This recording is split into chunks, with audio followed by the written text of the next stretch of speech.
Hinold up na nga, sinaksak pa sa leeg ang isang lalaki sa Antipolo City.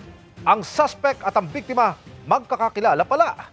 Nakatutok si EJ Gomez. Exclusive. Yan, ito yung suspect ng pang-hold up at pananaksak. At ito, talagang umakit pa sa bubong. Sa bubong ng kanilang bahay, natagpuan at nahuli ng mga otoridad ang lalaking itinuturong sospek sa insidente ng pang-hold up at pagnanakaw sa Barangay San Isidro, Antipolo City.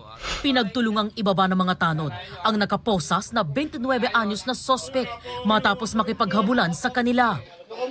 Yan ang may paa mo. Yan ang may paa mo. Tapos, alangan nyo.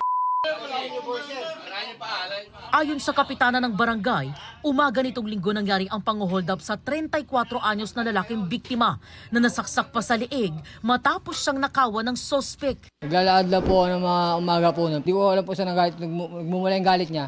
Kaya po bigla niya lang po ako sinaksak mga oras na yun. Nagbabataan niya na lang po ako tapos gusto niya akong patayin. Tapos yung gamit ko po nalaglag, kaya kinuha niya rin po. Cellphone po. Personal na kilala po ng biktima yung suspect po. Tapos po, yun po, nung siya po ay inabangan, tinutukan, actually nasaksak po sa lieg, nai-report po niya agad dito nakuha po yung cellphone, nai-report po agad dito sa barangay at agresibo po ang ating mga tanod. Talagang hindi po talaga nila tinantanan hanggat hindi po nila mahuli. Hindi na na-recover ng mga otoridad ang umano'y ninakaw na cellphone at ginamit na patalim.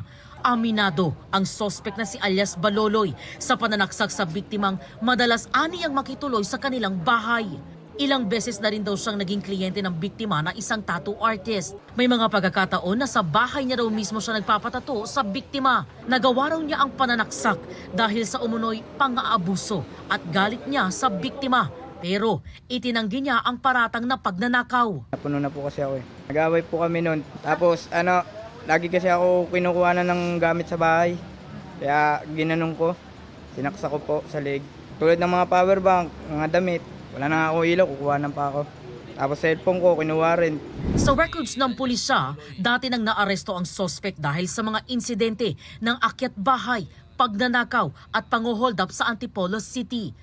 Sa custodial facility ng Antipolo Component City Police Station nakadete ng suspect na nahaharap sa reklamong robbery. Para sa GMA Integrated News, EJ Gomez, nakatutok 24 oras.